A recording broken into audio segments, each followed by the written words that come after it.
ტელეკომპანია იმედი და პრაიმ შოუ სტუდია წარმოგიდგენთ.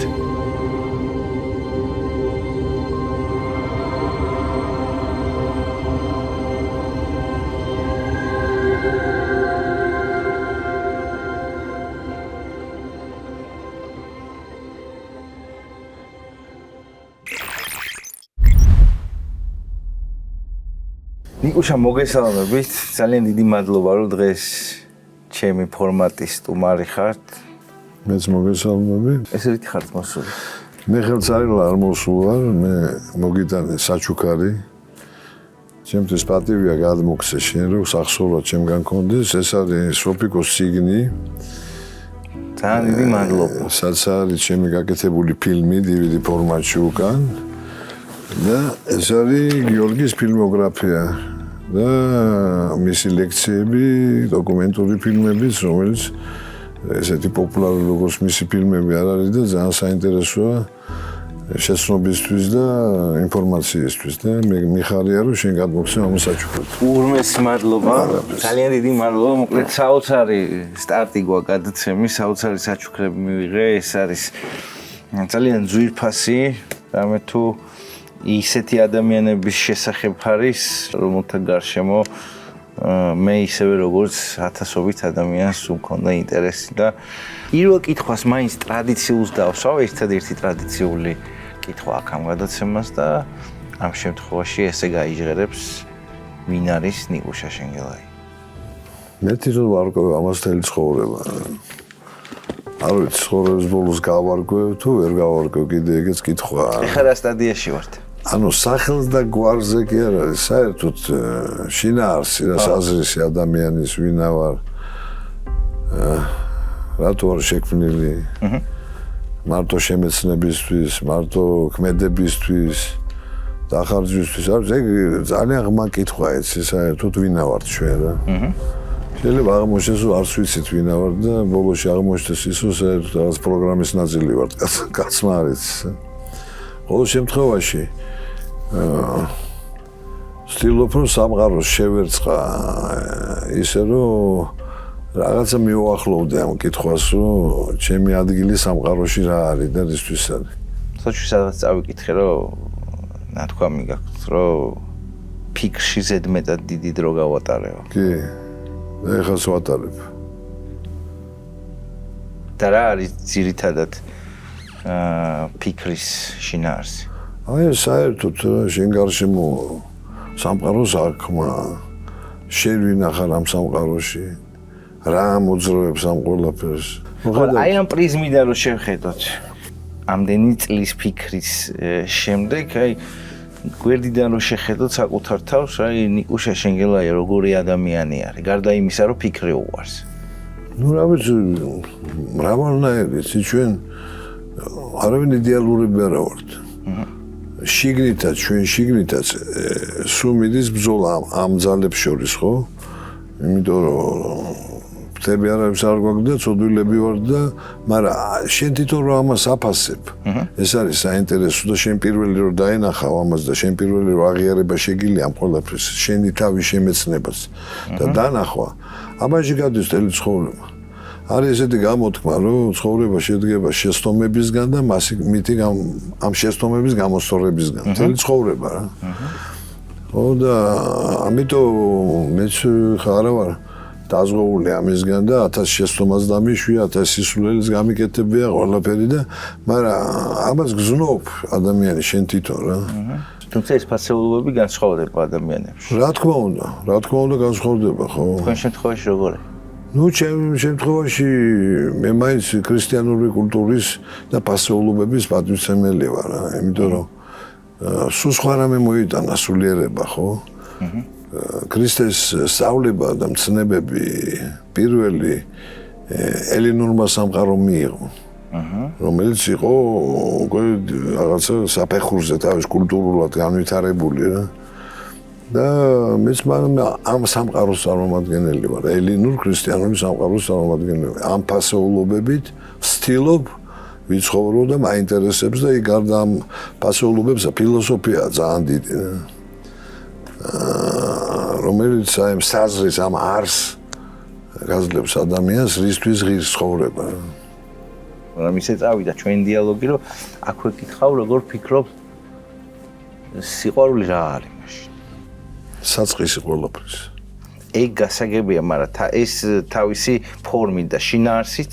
შინაარსით და საწყისია ყველაფრის. მამოძრავებელი ძალა. მე ვფიქრობ, რომ პირველ რიგში სიყვარულის ძალა შეაქმნევენ და შემოქმნეს ეს ყველაფერი. შენ თუ რაღაცა არ გინდა, არ გიყვარს. ხوارი ახლა რომ სიტყვა იყო პირველიო.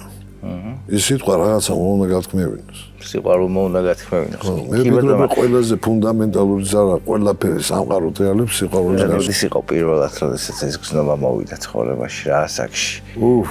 გვიან. ქალის მიმართ გვიან. 21 წელი, 20 წელი. სკოლაში ხო უყვართ ჩვენ თანაკლასელებს იყოს ყველაფერი, მაგრამ ეს რაღაცა ისეთი ის არ მქონდა, რაღაცა გვიან მოვიდა კი. და უფრო სიხარულთან ასოცირდება თუ სევდასთან? არა, სიხარულთან რა თქმა უნდა. გზაში ვკითხულობდი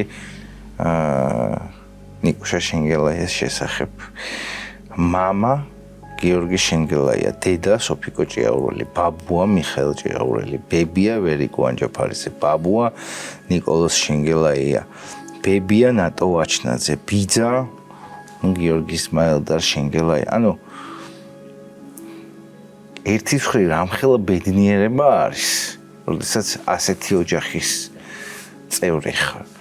და მე შეიძლება ვცდები ხარ, რასაც ვკითხულობ რა, მაგრამ მეორე მხრივ ალბათ რამხელა წნეხიც არის, როდესაც უკვე გააზრებულ ასაკში ხარ და უკვე ალბათ იმაზეც ფიქრობ, რომ შენ საკუთარი სახელის და გვარის ისტორია გაქვს შესაქმნელი ამ ფონზე. რა ვიცი, დიდად არ მიფიქრე, რომ ჩემი სახელის გვარის ისტორია შევქმნა, მაგრამ მე ვამბობ, აი ახალგაზრდობის ასაკში გარდა ტეხის ასაკში. აბსოლუტურად. ისე რა ვქნა, ხა ბედმა ესე ინება და ამ ოჯახში გავშთი, შეიძლება სხვა გაჩენილიყო, მაგრამ ბედნიერებასთან ასოცირდება, პასუხისგებლობასთან ასოცირდება დიდთან. ხა. მაგრამ წნეხთან არ ასოცირდება, არ ვიცი, ჩემი ხასიათის, ჩემი ბუნების თავისუფალი რაღაც ის არის თუ ხო მე ამ წნეხს უფრო პასუხისგებლობისკენ რა თქმა უნდა, იმიტომ რომ ელემენტარულად შენ უფრო გამჩნევენ და შენ უფრო პასუხისგებელი ხარ, რომ ეს ადამიანები არ შეერწყმნო, რომ ყველა ჩემი ნაბიჯი ახალგაზრდობას არ გულისხმობ, უკვე როცა ასაკში შევედი, უკავშირდება ამას, რა თქმა უნდა უფრო მეტად როცა ეს ადამიანები აღარ ამყავს დავკარგე და გარდაიცვალენ, უფრო გაძლიერდა პასუხისგებლობა ჩემში. მათ ხო, როცა ისინი ცოცხლები იყვნენ, ყველა პასუხისგებელი ვიყავი ჩვენ საკითხი, იყო საკითხები, რომელიც არ ჩემი თანხმებია, შემსწარ ვარ, არ დამიჯერებია, რაღაც 1000 ოჯახში. ნუ 1000 რამე ხა მე ჩემ მთავრობას მოუწია ძალიან საზოგადოებრივ და პოლიტიკურ ცხოვრებაში ქვეყნის გამო ჩართვა ახალგაზრდობიდანვე, რომ დამოუკიდებლობის თემიდან, იმიდან, ამიდან. სულ სხვანაირად ფიქრობდი, იდეალისტი ვიყავი, რეალობას ვერ ვაფასებდი. ოჯახის წევრებიდან ყველაზე დიდი გავლენა, აი თუნდაც ბავშვობაში, გარდამტეხ ასაკში ვის ჰქონდა? მამაჩემს და პაპაჩემს. იმიტომ რომ ისინი უფრო აქტიურები იყვნენ. დაგვირვებულები გარდა იმისა განათლების შეძენის გზაზეც ისინი აქტიურობდნენ უფრო. სოფიკო უფრო ესეთი იყო რა, უფრო დიდ იმას გაძლევდა დიაპაზონს თავისუფლების და გაგვირდებოდა რა. თვისებები და ხასიათით ოჯახის წევრებისგან ყველაზე მეტად ვის გავხარ, ვის ამსგავს? ძალიან, დედაჩემსა და მამაჩემს. ძალიან გიორ. ალბათ ამას არ ვაკვირდებოდი, მაგრამ ეხლა მეუღლეს მეუნება შვილს ხოლმე რომ როდ გარდაიცვალენ რა. აი ზუსტად გახციო სოფიკო, შენ გახცი გიორგის გევხარ. ნუ ეთქობა რაღაცა ჯერტნუ გენეტიკა და ბიოლოგია ბევრ ამას ნიშნავს. მეორეს ერთი ეთქობა ის პასუხისგებლობები რო ავიღეთ ჩემ თავზე, უფრო დავსგავსე იმათ რა. რა საკისი ყავით, როდესაც გაშორდნენ ერთმანეთს? რაღაც 20 წლის. 20 წელი უკვე ესეთ ჩამოყალიბებული ასაკია და არ ქონდათ რაღაცა მცდელობა ლაპარაკის მშობლებთან. არასდროს მე მათ საქმეში არ ჩავრეულვარ. პირად საქმეში და არასდროს ისინი ჩემ პირად საქმეში არ ჩავრეულვარ. ყველამ უნდა ალბათ ვატაროთ ის რასაც ცხოვრება გამოგვიგდებს, ჩვენი სატარებელია. მხატვრობა რაც არის ძირითადი არსი თქვენი ცხოვრების პროფესიული რა საკში დაიწყეთ და პატარობიდან როდის მიხვდით რომ მსახიობების ოჯახს მხატვარი გააგრძელებს? მე არ მიხვედრება. არა პაპა ჩემმა დააგროვა ჩემი ნახატები ბავშვობის, ახალგაზრდობის. მიშა თვითონ მხატვარი იყო, მოქანდაკე იყო და სულ რაღაცებს აკეთებდა, სამრეჟისორი გახდა და დააგროვა ეს ნახატები. მე მამა ჩემმა შენიშნა, მე მამა ჩემის კოლეგები, ავთოვარაზე მოდიოდა, ზურა ნიჟარაძე, რა ვიცი, ბევრი მისი.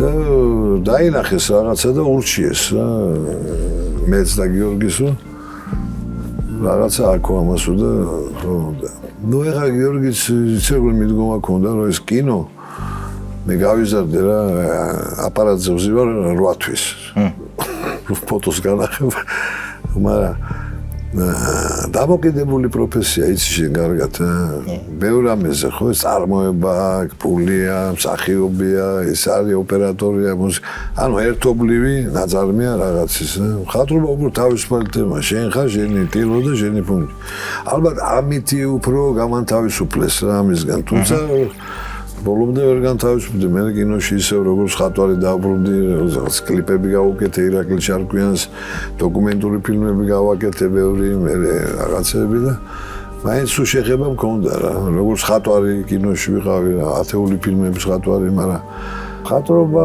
მე მგონი მაგითო და რაღაც ავედი ეს და მე შემიყვარდა რა უკვე სტუდენტობის პერიოდში შემდეგ უკვე შენ ნაწილი ხდება რა გამოხატვაში გამოფენებიც ვიცი რომ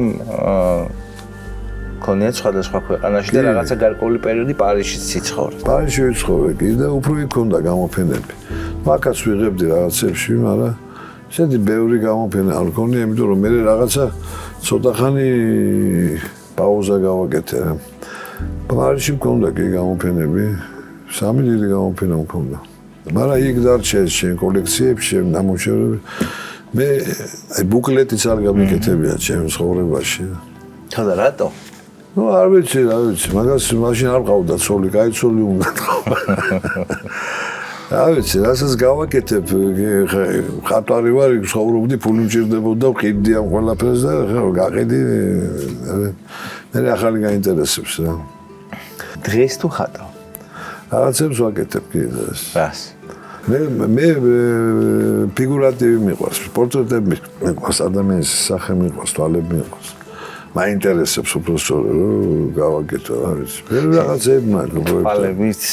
თვალების ხაც შორის ალბათ არაერთხელ ხსმენიათ, რომ ძალიან დამახასიათებელი თვალები გაქვს და ღრმა თვალები გაქვს თავად და ალბათ ახალგაზრდობის წლებში კარგად იყენებდით კიდევაც. იცი მე სხვისი თვალები უფრო მაინტერესებს. ხატვის ზუსტ ჩემი არა, სხვისი მაინტერესებს. მარტო თვალები, მაგრამ საერთოდ თვალები საოცარი ადამიანი, აი ენერგეტიკა ჩვენ რო საუბრობდით, ხო? ენერგეტიკის გამოხატვის წყაროა თვალები ადამიანის. აი რო შეხედა რა ჭკვიანი თვალებია, გიყურებს ადამიანი, გზნობ რო ჭკვიანი ადამიანი. სხვადასხვა არტისტებსაც ეს არჩევდნენ, ხო, ჰოლივუდში და იმაში. ლამაზი არ დაელეოდა, მაგრამ თუ არა გამოხედვა ჭკვიანი რა. სიღრმე ის ხდებოდა სტარი ყოველთვის ხოლმე რა. თავადაც ვიცი რომ გიცდიათ ბედი ფილმებში მსახიობად. ეპიზოდური თემები თვითონ მე არ ვთვლი რომ დიდი არტისტული მონაცემები მაქვს. გარდაქმნას კიდე ძალკე რამე უნდა ხო იცი? მაგას არ გნობთ ხო მშობლებიდან არ უნდათ რომ მსახიობი გამოსულა. არა. საერთოდ იმდენი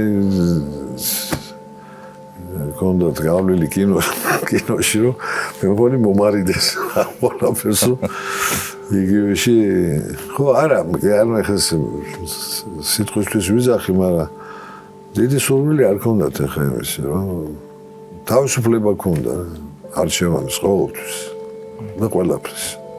ამ არჩევანის თავისუფლებამ პირად ცხოვრებაში მოგიტანა 3 ქორწინება. კი ბატონო. და რაც ძალიან ნიშანდობლივია ეს მესამე ქორწინება. 30 წელია, 30 წელიწადზე მეტია ერთად ხართ. კი ბატონო. ის ძალიან ბევრი რამის მანიშნებელი არის. ცოტა კითხვა შეიძლება ბანალურად მოგეჩვენოთ, მაგრამ მე ყოველ შემთხვევაში მჯერა რომ მამაკაცის ტვინი შეხედულებები ღვინდება ცოტა უფრო გვიან. რა თქმა უნდა. ხო და აი რა ასაკში? არ ვიცი, შეიძლება ვიღაცა სხვადასხვა შემთხვევაში რა ასაკში? ალბათ სადღაც 40 წლიდან. ალბათ. ესეა მართალის კარგი სიტყვა იხმარე, ეხლა შენ ღვინდება. იმიტომ რომ სხვანაირად არ იქო ყველაფერს, სხვანაირად პასუხისმგებლობით უდგები, სხვანაირად აპასებ. მაგრამ მარტო ეს არ ყოფნის ადამიანის გვერდზე რომ იყო, ის უნდა გიყვარდეს, უნდა მოგწონდეს და უნდა თავს ვერ მოიტყუებ, ხო იცი? მარტო უნდათი ვერ იქნება ესე რა. ის უნდა ავსებდეს იმ ნაწილს შენსას, რომელიც შენ არ აგაკ. ერთმანეთს უნდა ავსებდეთ რა. ალბათ ეს შემთხვევა იყო ქორწინება, რომელიც 30 წელი გაგრძელდა. აი მაგაზე მინდა კითხოთ, იმიტომ რომ პირველი იყო იანინძესთან, მეორე იყო ეკა. კი ბატონო. ეკასთან ყავთ უფროსი შვილი და შემდეგ უკვე ეს ქორწინება, რომელიც უკვე 3 აწლეულია და გრძელდება და ღმერთმა ძალიან დიდხანს კი არა და ტკბილად შეგაბეროთ ერთმანეთს, უბრალოდ ეს ყველაფერი და ბევრი 1-2 მაგდენი კიდე წინ გაქვთ. ეკა როგორ გაიცანით? იცი რა, მარტო ტვინი არ არის ხა ასეთ შენ მეუბნები კითხოს. ობიექტი უნდა შემოვარდეს შენში. სუბიექტი.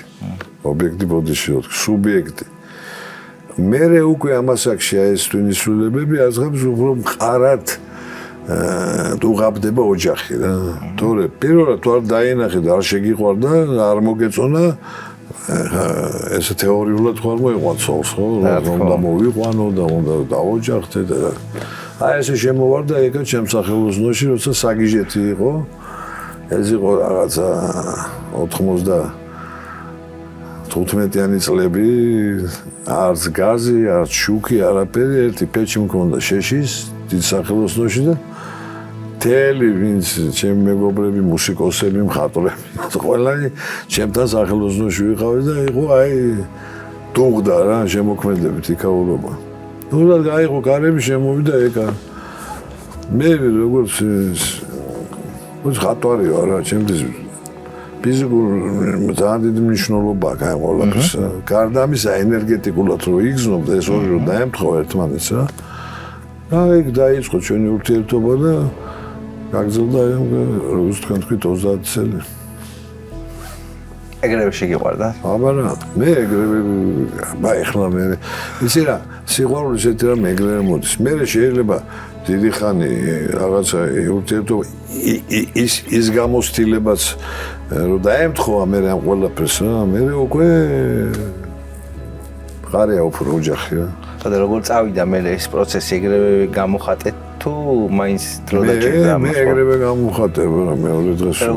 ნუ ეხლა ესე კი არ გამოვხატეთ რომ ჩვენ მაგაზე მიყვარხარ და არ მიყვარხარ თუ მიყვარხარ. ურთიერთობა ხო, ფორმალობა. დავიწყეთ ერთად ცხოვრება. გაგვიშთა შვილი და მე ხელი მოვაწერეთ 20 წლის შემდეგ. ანუ 2 ქორწილი ქონდა, ხო? ხო, ნუ ჯვარი დავიწერეთ. მე უკვე გიორგი დიდი იყო 20 წლის შემდეგ. ანუ სამოქალაქო გაფორმება მოახდინა. მაგას ჩემს მნიშვნელობა არ აქვს, იმიტომ რომ თავარი ადამიანი გიყვარდეს და ერთად იყო და ერთად ცხოვრობდეს. უბრალოდ ისიც მოვალეობაა, პასუხისმგებლობაა რაღაცა. ხო და აი 30 წლის შემდეგ, რაც მე არ ვიცი ჯერ. სიყვარული როგორი? მაგეთ ვიღვიძებ და ვიძინებ. ეგ რო არ იყოს გაგვიძებას რა აზრი.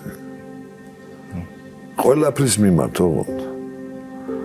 ყველაფრის რო გამოვალ დილას და სულ გავხედავ სააზას მე ხა წყლეთში ცხოვრობ და ეს ყველაფერი წინ კავკასიონიც პირველი შეგზნება არის მადლიერების და სიყვარულის. მადლობი მე თუ ამას მაყურებინებ კიდე ერთი დღე. ამანგარია. ხო შეიძლება რომ არ იყოს. სოფიკოზე მინდა რომ გითხარ. როგორი იყო სოფიკო? სიხარული ცხოვრების, ალალი, მოსიყვარულე, რაღაცა ადამიანი იყო, დაუშვებელი ენერგიის იყო რა. ძალიან უბრალო იყო, ძალიან ადამიანური იყო, ნამდვილი იყო რაღაცნაირად, იცი?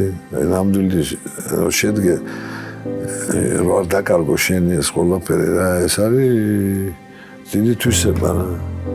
ხო, საჩუქარია ეგეთი ადამიანი რა. ყველაფრის მიმართ რა. სულ დადებით ენერგიას თესავდა თავის გარშემო, სულ. დელი ცხოვრება არასდროს არ აჩვენებდა არავის თავი როგორც ბუნებრივია, ქონდა თავის ტკივილის, თავისი განცდას, თავისი რაღაცა. მე არ მახსოვს ჩემი რომ ვინმესთან რამე ეწუწულოს. და არ უსმენდა იმ ადამიანებს, ვინც ვიღაცეებზე ჭორაობდა, ეუბნებოდა რომ აი აქ რო იქნება ეს ადამიანი, მაშინ ველაპარაკო. აიგეთ ბუნება ქონდა. რა შეიცვალა მას შემდეგ, რაც სოფიკო წავიდა? ძალიან ბევრი რამ. ესეთი ჩემი ბავშვობა წაიღო. სიტყვა დედას რო ვერ ეძახი, ვერავის. შენი ბავშვობა ეგ თავდება. ამ დიდი პასუხობაა დედა. ფაქტობრივად შერჩები სამყაროში ამ პოზიციიდან უკვე მშობელი და დედას ვერავინ ვერსაც ვერ პოულობ, მარტო შიგნით გაქრა და მისი ჩვენ ხო ეგოისტურადაც განვისდით ყველაფერს ხო? საშველია დედა არის საყრდენი, დედა არის ყველაფერი რა. ჩვენ სხვათა შორის პატრიარქმა მითხრა რომ ნიკუშაო გააუშვიო სოფიკოს სულიო ვერ მივხვდი რა ესე ნუ განიცდიო შენო ეხა მესმისო შენი ტკივილიო მაგრამ ნუ ფიქრობ რომ სოფიკო არის სამყაროში არის რაღაც იმიტომ რომ მოვიდა პატრიარქი მეორე დღეს უთხარი რომ ვერ მოვერია სიყვარული სიკვდილს მეთქი რა რო გარდაიცვალა ეჩები მაშინ არაფერი არ მითხრა და მე უკვე რომ 40 დღე გავიდა რაღაც თხოვა მისვლა და გავუშვი სოფიკოს სულიო ნუ განიცდეს იმიტომ რომ ეს გზნობსო და უჭერს სასვლაო ხო და აი ეს მოუშვებელი ტკივილია რა მაინც ჩემთვის მაგრამ კიდევ ერთხელ ვიტყვი რომ ალბათ ჩვენ თავს უფრო განვისდით ამ დროს ხოლმე რა ადამიანები მაინც ეგოისტები ვართ ჩვენ თავზე ფიქრობთ მუშაობს ეს რა არ გესიზმრება ხოლმე სულ ჩემი მშობლები სულ მესმრებიან და ჩემი გარდაცვლილი მეგობრები და ზართული ისა სიზმრები ყოველ თვალიო დავხუჩო სულ სიზმრებს ხედავს როგორ ფიქრობ მას შემდეგ რაც პატრიარქმა გითხრან გაუშვიო შეძელი მაინც ბოლომდე გაშვებ არ ვიცი საერთოდ ვერ გავიგე ეს გაშვება რას ნიშნავს რა მაგრამ ხა პატრიარქმა იცოდა ჩემზე უკეთ რასაც ნიშნავს ალბათ არა იმიტომ მაინც უფიქრობს უგანვისდი რაღაცა მაგრამ მე რაღაცა იცი დრო რო გადის რაღაცა შინაგანი ურთიერთობა ვისწავლე რა ეგ ჩემ მშობლებთან ვისწავლე შინაგანი ურთიერთობა რა ფიქრში რა უცნობი რამეა რა რომ წავიდე ეს ურთიერთობა უფრო ხშირი მაქვს ვიდრე რო იყვნენ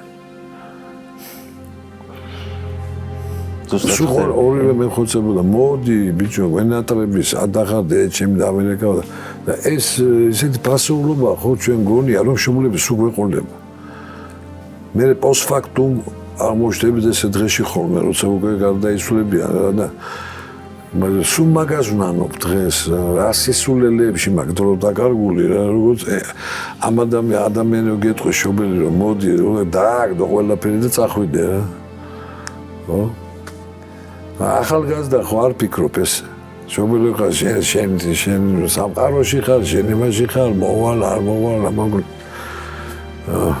ამიტომ დღეს ვეუბნები ყველას მეგობრებს უცოცხლობას ვისაც ყავს შობლები ერთად ითხოვს უცხოელს რომ ურთიერთობა გქონდეთ ხშირი მეთქი. ნუ გონიათ რომ ყველაფერი მუდმივია რა. ყველა სიტყვაზე ხელს მოვაწერდი დიდი სიამოვნებით რასაც. რა არის რამე ისეთი რაც რისი თუნდაც თქმა ვერ მოასწარი. ისეთ როგორ არის? მაგალითად ნუ თქმაზე არ არის რა აი არ ვიცი რა ჩავეხუტებოდი რა და აი გვერდზე ვიქნებოდი სულ გესმის არ არსებობს სულ მე ეთქვათ რომ მოდი ჩემთან და არ მივსულიყავეს ან გადამედო ან ხვალ მოვალ ან ერთ საათში მოვალ რაღაცა იმიტომ რომ ეს ორივე ისეთი ადამიანი იყო რომ ვისთან უნდა მეურთიერთა მაგაზე კარგებთან მე ვერ ვნახე ცხოვრებაში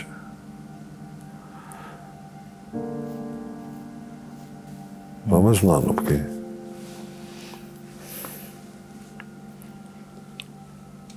არის რამე ისეთი დარიგება, სიტყვები, რჩევა, რომელიც ამ შემთხვევაში უკვე გიორგის ხულისხმობ მამას, რაც უთქვავს და მთელი ცხოვრება გახსოვს.